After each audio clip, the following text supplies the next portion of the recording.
देखिए, नॉर्मलाइजेशन तब किया जाता है ना जब बहुत एक दिन आप परीक्षा नहीं ले सकते हैं या नंबर ऑफ स्टूडेंट बहुत ज़्यादा हैं। तो कई अलग अलग बच्चों को अलग अलग क्वेश्चन दिया जाता है। जैसे बिहार है तो आप भागलपुर में अलग क्वेश्चन दे दें, बक्सर में अलग दे दें और सीवान जिला में अलग दे दें। इससे क्या होगा कि 3 अलग अलग पेपर देंगे। आप हम ही को दीजिए वो तीनों पेपर, तो हम खुद किसी में ज्यादा नंबर आएगा, किसी में कम आएगा। मेरा खुद का तीनों में ज्यादा नहीं, एक जैसा नहीं आएगा। ये फॉर्मूला मैथ पर लागू होता है। जैसे अगर किसी को कहा जाए 5 + 5 जोड़ो तो देगा 10, और उसे कहेंगे 20 + 10 जोड़ो तो भी बोलेगा 30, क्योंकि अगर उसे जोड़ आता है तो किसी भी तरह के जोड़ को जोड़ सकता है। लेकिन ये जीएस में लागू नहीं होता है। जैसे अगर हम किसी से कहें भारत का क्षेत्रफल बताओ तो बता देगा, कोई भी विद्यार्थी पढ़ता है। लेकिन अगर किसी दूसरे बच्चे से यही सवाल पूछा जाएगा कि तुम मंगोलिया का क्षेत्रफल बताओ, नहीं बता पाएगा। लेकिन कंप्यूटर कहेगा कि दोनों के क्वेश्चन का लेवल एक है, क्योंकि दोनों में क्षेत्रफल पूछा गया था। तो यही है नॉर्मलाइजेशन, आप मैथ में कर सकते हैं, यहाँ नहीं कर सकते हैं। अब आप जीएस में कैसे डिसाइड कीजिएगा कि बक्सर का युद्ध का क्वेश्चन ज्यादा टफ है कि द्वितीय आंग्ल मराठा युद्ध का क्वेश्चन ज्यादा टफ है? अमूमन अगर आप 100 बच्चों को दीजिएगा बक्सर का युद्ध तो बता देंगे, 100 में 90 बता देगा। लेकिन वही सवाल आप कहिएगा द्वितीय आंग्ल मराठा युद्ध बताइए तो 100 में 50 बता पाएंगे। तो बच्चों के साथ ये भेदभाव न हो, ये गणित में सक्सेस है। बिहार में यूपीएससी कोई राज्य नहीं लागू की है, क्यों? ना यूपीपीसीएस में है, ना कहीं पे, ना ही यूपीएससी ने लागू किया है। यूपीपीसीएस ने आरओ में लागू करने की कोशिश किया था, बहुत ज्यादा हंगामा हुआ, बाद में ये चीजें को वापस लेना पड़ गया था उन लोगों को। तो आयोग को भी समझना चाहिए, जब यूपी में नहीं हुआ तो यहाँ क्यों लागू कर रहे हैं। दूसरा, केवल 4.25 लाख बच्चे फॉर्म भरे थे, तो भी कोई औचित्य नहीं बनता है। एक होता है कि आपके पास 1 करोड़ बच्चे फॉर्म भर दिए, आप एक दिन नहीं ले सकते हैं। जैसे रेलवे में नॉर्मलाइजेशन करने का एक ही कारण है कि उनके पास नंबर ऑफ स्टूडेंट ज्यादा है, बस यही। सिंगल शिफ्ट और ये जो एक ही पाली में एक ही क्वेश्चन पेपर वाला जो मसला है, उसके पीछे क्या रीजन है? देखिए, जैसे कि आयोग की ओर से कहा जा रहा है कि हम एक ही पाली में परीक्षा लेंगे। देखिए, एक ही पाली में परीक्षा लेने के बाद भी नॉर्मलाइजेशन हो सकता है। आप सिंगल पेपर लीजिएगा और अलग अलग जिले में अलग अलग क्वेश्चन दे दीजिएगा।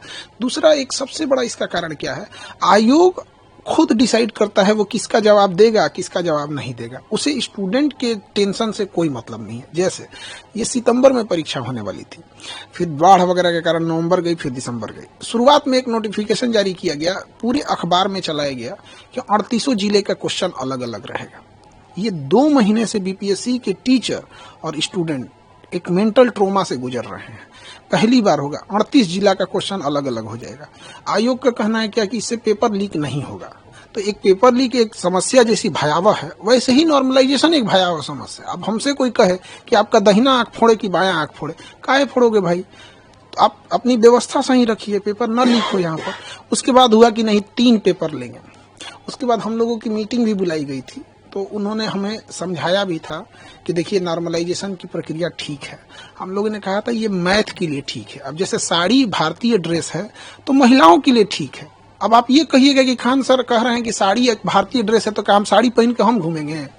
आप समझिए, ये मैथ के लिए ठीक है, आईआईटी में लगाइए, हम वो पहले से लागू है, हम कहीं उसका विरोध नहीं कर रहे हैं। लेकिन जीएस के लिए लागू नहीं है यहाँ पर। तो आयोग इसका खंडन नहीं किया और सबसे बड़ा आग में घी का काम किया। 4 दिसंबर को आयोग ने एक नोटिफिकेशन जारी किया हर एक डिस्ट्रिक्ट मजिस्ट्रेट को कि हम आपको 3 तरह का पेपर भेज रहे हैं। और यहीं से ये आग फैल गई कि आप 3 तरह का पेपर क्यों भेज रहे हैं। हम लोगों ने कहा कि आप एक नोटिफिकेशन जारी कर दिए कि इन 3 पेपर में से किसी एक का ही प्रयोग आप सभी जिला में करिएगा। तो आयोग ने कहा कि हम नहीं बोलेंगे।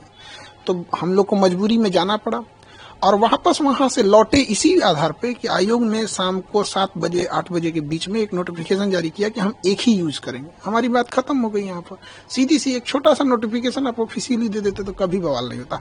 एक शिक्षक से पूछिए, हम लोग चाहते हैं पढ़ाना, शांति से पढ़ाना, 10 घंटा 12 घंटा पढ़ाने के बाद इतना हिम्मत और होश नहीं रहता है कि हम लोग जाकर सड़क पे जाकर लाठी खाए। लेकिन सर ये कहना चाहते हैं, क्या केवल बीपीएससी नॉर्मलाइजेशन वाला पैटर्न तो नहीं अपना रही है, इससे पहले भी अपनाया गया है कई एग्जाम में? जो भी एग्जाम में अपनाया गया है उसमें 2 ही कारण रहे हों। या तो उस एग्जाम में ज्यादातर प्रश्न साइंस या मैथ के रहे होंगे, जैसे आईआईटी हो गया, या फिर उस एग्जाम में 1 करोड़ से ज्यादा बच्चे बैठे होंगे, जैसे रेलवे हो गया। तो जब बच्चे ज्यादा बैठ जाते हैं तो वहां मजबूरी के कारण लेना पड़ता है, क्योंकि किसी राज्य की क्षमता नहीं है कि 1 करोड़ परीक्षा एक दिन में करा ले। और साइंस और मैथ में है कि वो नॉर्मलाइजेशन साइंस मैथ के लिए बना ही है। हमारे यहाँ ये दोनों चीज नहीं है। ना ही हमारे बीपीएससी में 1 करोड़ बच्चे हैं, 4.5 लाख बच्चे, उसमें भी एग्जाम कितना दिए हैं, 3.5 लाख। तो आयोग के पास एक अनुभव होना चाहिए कि जितने फॉर्म भरते हैं वो सारे एग्जाम नहीं दे देते हैं। और दूसरा, हमारे यहाँ जीएस भी नहीं है। पेपर लीक की समस्या कितनी बड़ी समस्या मानते हैं? क्योंकि जब भी होता है, बिहार में हल्ला होता है कि पेपर लीक हो गया, हर जगह से यू छापा मारना चालू करती है, कहीं पकड़ाते हैं कहीं पकड़ाते हैं, तो ये कितनी बड़ी समस्या है बिहार की? देखिए, ये इससे बड़ी समस्या विद्यार्थी जीवन के लिए कोई नहीं हो सकता है।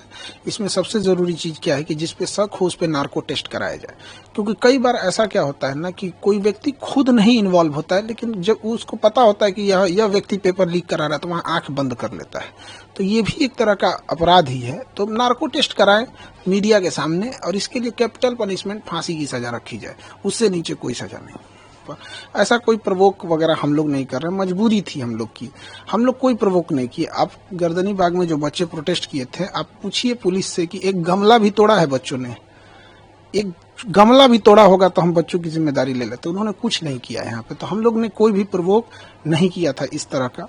दूसरी चीज क्या है कि हम लोग वापस क्यों आए थे, एक छोटा सा नोटिफिकेशन के लिए। अगर आयोग लिबरल रहता, हठधर्मिता नहीं दिखाता, तो हम लोग वापस आ जाते। बिना मतलब के पुलिस को भी इंटरफेयर करना पड़ा। पुलिस का ये सब काम थोड़ी है कि कोई तांडव करे, बीच में पुलिस आ जाती है।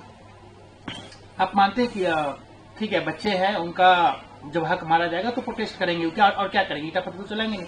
लेकिन जब वो प्रोटेस्ट करने जाते हैं तो जिस तरीके से उन्हें ठंड में पीटी गई, दौड़ा के मारा गया, किसी का हाथ टूटा, किसी का पैर टूटा, ये बिल्कुल गलत है। वो बच्चे भी जो अधिकारी बने हैं लोग, वो भी एक समय में स्टूडेंट थे, और वो जितने वर्तमान अधिकारी हैं उनसे ही पूछते हैं क्या आप अपने स्टूडेंट लाइफ में नॉर्मलाइजेशन बर्दाश्त करते? वो नहीं बर्दाश्त करते। तो बच्चों को भी पीटा गया वहां पर, ये गलत है। यहाँ पे हम लोग भी जब बीपीएससी के लिए जा रहे थे तो डिटेन किया गया थोड़ी देर के लिए, बाद में छोड़ा गया जब नोटिफिकेशन आ गया तब। सर ये बताइए कि खान सर नॉर्मलाइजेशन को लेकर अब क्या करेंगे, आगे क्या करेंगे? अब ये 2024 में तो नहीं हुआ, 25 में भी लागू नहीं होने दिया जाएगा। अब इसके लिए हम लोग जहां भी जाना पड़े, संबंधित अधिकारी जिनको अवगत कराएं इन सब चीजों से, यही हम लोग पेपर लीक हुआ है सर? अभी यहाँ पे तो आयोग अपना प्रेस कॉन्फ्रेंस अभी दिया है। अब उसके में आगे क्या कर रहा है आयोग का, अभी पूरी प्रेस कॉन्फ्रेंस चल ही रही है उनकी। ये प्रेस कॉन्फ्रेंस आयोग का खत्म हो जाता है तब हम कुछ बता पाएंगे, क्योंकि अभी तो प्रेस कॉन्फ्रेंस रनिंग है। रद्द कर दिया गया है। हाँ, ये तो अभी बापू परीक्षा परिषद वाला को रद्द किया गया है। आगे पूरी प्रेस विज्ञप्ति क्या आती है, अभी वो प्रेस कॉन्फ्रेंस रनिंग में है, तो हम अभी पहले उसको पूरा देख लेंगे तब बता पाएंगे। पटना एडमिनिस्ट्रेशन की तरफ से एक सीसीटीवी फुटेज जारी किया गया, उसमें दिखाया गया है कि एक सेंटर पे कैसे जो है कुछ स्टूडेंट जो है निकल जाते हैं बाहर। पटना पुलिस का कहना है कि यही लोग हैं जो पूरा अराजकता फैलाए हैं, आतंक फैलाए हैं। वो सीसीटीवी फुटेज पूरी तरह से जारी कर दिया जाए। हम लोग का भी यही मांग है कि पब्लिक को भी अधिकार होता है डेमोक्रेसी में। वहाँ पे अगर कोई स्टूडेंट अगर इस टाइप का देखिए, परीक्षा परिषद में स्टूडेंट तो मेरे ख्याल से इस तरह का नहीं करेंगे, लेकिन अगर वो सीसीटीवी फुटेज है वो तो जो होगा वो जांच का विषय है। वहाँ पर सीसीटीवी फुटेज पूरी पब्लिक को आ जाने दीजिए। अभी आयोग की मीटिंग, चूंकि प्रेस कॉन्फ्रेंस चल ही रहा है, खत्म हो जाएगा तो ही हम कुछ कह पाएंगे। सर लेकिन एक सवाल उठता है कि कुछ भी होता है बिहार में परीक्षा से रिलेटेड, छात्रों से रिलेटेड, तो खान सर का नाम आ जाता है। आखिर क्या रीजन है, खान सर का नाम घसीटा जाता है या जबरदस्ती आया जाता है? अब नाम के लिए क्या, हमारे पास सबसे ज्यादा बच्चे हैं, हम कम फी में पढ़ाते हैं, तो ऑब्वियस बात है कि सबसे ज्यादा चर्चा हो जाता है, यही कारण है यहाँ पर। एक चीज और सवाल सर कि आगे भी जितने आप पे आरोप लग रहे हैं, मतलब जो भी लगा रहे, सोशल मीडिया के जमाने कोई भी उठता है किसी के बारे में कुछ भी लिख देता है, तो क्या आप छात्र के साथ रहेंगे? हम छात्र के लिए मेरा जीवन समर्पित है। रही बात सोशल मीडिया पे, तो हर छोटा इंसान बड़े इंसान पे आरोप लगाता है। ये सोशल मीडिया का एक फैशन, एक ट्रेंड बन चुका है। अब कोई उठ के कहेगा कि नरेंद्र मोदी का भाषण हम ही लिख के देते हैं, तो नरेंद्र मोदी तो उसको क्लियर करने आएंगे नहीं, और वो तब तक चिल्लाते रहेगा कि हम इतने विद्वान है कि हम ही भाषण लिख के देते हैं। तो ये तो कोई बात नहीं ना होती है। अब आपकी तबीयत बिल्कुल स्वस्थ है? अब तो ठीक है, तबीयत ठीक है। एक चीज और सर की कहा गया कि आपको जब हिरासत में लिया गया तो क्या आपके साथ किस तरह की जाती है, क्योंकि आप इसके बाद अस्पताल चले गए तो लोगों को बहुत सारे सोशल मीडिया पे वीडियो वायरल हो गया कि आपके साथ मारपीट की गई है, आपकी तबीयत ठीक नहीं है, पुलिस के खिलाफ हमने देखा ट्रेंड बिहार पुलिस चलने लगी। नहीं, देखिए ये जो भी अफवाह उड़ा रहे हैं गलत है। पुलिस ने मेरे साथ कोई ज्यादती नहीं की। थोड़े देर के लिए डिटेन रखा, जो लॉ एंड ऑर्डर के लिए पुलिस को करना पड़ता है, और वो पुलिस की, हम इसमें पुलिस का नहीं कहते हैं कि पुलिस ने गलत किया। पुलिस का जो कर्तव्य था उन्होंने उसको किया। हम लोग वापस इसलिए आए कि जो हमसे पुलिस स्टेशन में बताया गया कि आपकी बात मान ली गई, नोटिफिकेशन आ गया है। हमने कंफर्म करने की कोशिश की तो वहाँ नेटवर्क उतना नहीं था, तो लोगों ने बताया कि हाँ आ गया है। तो जिनका नॉर्मलाइजेशन जैसा मुद्दा था वो लोग वापस जाने लगे। पुलिस ने कहा कि वापस आप अगर जाएंगे धरना स्थल पे तो हम आपको एफआईआर कर देंगे। तो फिर मजिस्ट्रेट साहब आए और उसके बाद डिटेन खत्म हुआ, तो फिर वापस वहां से आए। तो धरना स्थल चूंकि सामने ही है, तो पुलिस को ऐसा लगा कि अगर हम यहाँ छोड़ देंगे धरना स्थल पे तो ये फिर वापस धरना पे बैठ जाएंगे, क्योंकि पुलिस के पास ज्यादा एक्सपीरियंस होता है, ऐसा हुआ होगा। इसलिए पुलिस ने कहा कि हम आपको धरना स्थल पे नहीं छोड़ेंगे वहां पर। तो फिर हमको अब कहीं भी उतार दीजिएगा तो हम नहीं ना, आप हमको गाड़ी में उतार के आप कहीं चले जाइएगा यहाँ पे। तो हम कहें सर आप जहाँ उतारिएगा वहाँ बोलिए, हम वहाँ हम अपनी गाड़ी मंगा लेते हैं यहाँ पे। तो उसके बाद डिटेंशन मेरा खत्म हुआ। मजिस्ट्रेट साहब आए और सीनियर जो डीएसपी मैम थी, वो उनके आने के बाद ही डिटेंशन खत्म हुआ, क्योंकि जब तक कोई सीनियर नहीं आते हैं डिटेंशन खत्म नहीं होता है। अब आप इस झगड़े को, मतलब जो अभी जो ये कोई किससे क्लास, मतलब बीपीएससी स्टूडेंट और आयोग के बीच में जो भी मसले हैं, इसका सोल्यूशन क्या है? देखिए सोल्यूशन ये है ना कि आयोग जो भी चीज कर रहा है उसको क्लियर कर दे। जैसे इससे पहले अतुल प्रसाद सर थे, वो मैसेज ट्वीट कर देते थे कि हम ये रिजल्ट पब्लिश करने जा रहे हैं, ये एग्जाम लेने जा रहे हैं, ये करने जा रहे हैं, तो एक पब्लिश कर दे। जैसे आयोग से हमारी भी मांग है कि पीटी का रिजल्ट जो लेता है वो 15 दिन में पीटी का रिजल्ट दे दे, और रिजल्ट देने के 4 मंथ बाद वो मेंस का एग्जाम ले ले। ये क्या बेवकूफी है? आप 3 मंथ बाद रिजल्ट देंगे, उसमें अब बच्चे कंफ्यूज रहेंगे कि मेरा प्रीलिम हुआ है कि नहीं हुआ है, और उसके बाद आप अचानक से आके आप कहिएगा कि 15 दिन बाद मेंस है। ये नहीं है। तो इसमें लगातार सुधार की जरूरत है, सुधार करेगा। एक अंतिम सवाल, खान सर पटना वाले तो सब जानते ही हैं, आपके ही कम्युनिटी के एक ओझा सर थे, वो चुनाव लड़ने जा रहे हैं, तो क्या मतलब आपको लग रहा है कि? देखिए पढ़े लिखे लोगों को राजनीति में जाना चाहिए, और हम जितने पढ़े लिखे युवा हैं सबको जाना चाहिए। यहाँ जो जा सकता है पढ़े लिखे लोग में, तो उनका है अपना अच्छा काम करेंगे वहाँ जाके, और सबका अपना व्यक्तिगत डिसीजन होता है। और शिक्षित हैं तो शिक्षित व्यक्ति को हमेशा से कहा जाता है कि समाज में जाना चाहिए राजनीति में। ऐसे मत कहा जा रहा है कि आपके बारे में भी अलग, हमको चुनाव ना नहीं लड़ना है। अब हम क्लियर कर देते हैं। 24 में लोग दिमाग खा लिए थे, क्योंकि लोकसभा का इलेक्शन था, हम मना करते रह गए, भैया हमको पढ़ाने से फुर्सत नहीं है, ये 25 का इलेक्शन जल्दी खत्म हो कि मेरा सरदर्द खत्म हो। जिसको लगता है, जैसे लगता है राजनीति बहुत बड़का चीज, मतलब क्या बताए जाएंगे कि नहीं जाएंगे, हम लोग जवाब दे दे के थक जाते हैं। लोग पढ़ाने से फुर्सत नहीं है हमको। नहीं सर, खान सर एक चीज तो आपके बारे में बार बार चर्चा आती है कि जितने भी प्रोटेस्ट होते हैं या कुछ भी होते हैं उसमें आपका नाम नहीं, मेरा नाम बस स्टूडेंट के लिए आता है। यहाँ डेली 5 प्रोटेस्ट होता है, आप मेरा नाम नहीं देखेंगे। स्टूडेंट युवाओं के बड़े स्टूडेंट, अब चाहे बड़ा हो या छोटा हो, आप हमको किसी भी में नहीं देखे होंगे। अब जैसे किसानों की समस्या है, किसान अपनी मांग रख रहा है, वहाँ आप हमको देखे हैं? हम पढ़ा रहे हैं बच्चों को। हमारे यहाँ अगर कुछ होगा तो हम बच्चों की बात रखेंगे। यहाँ पे कौन रखेगा? एक बच्चे का यहाँ तबीयत खराब हो जाता है ना, उसको बढ़िया डॉक्टर का नाम नहीं पता रहता, पूछता है सर ये दिक्कत है, कौन डॉक्टर ठीक रहेंगे? क्या लगता है वो बच्चे यहाँ आके आयोग से लड़ पाएंगे? तो हम लोग को मजबूरी में आना पड़ता है।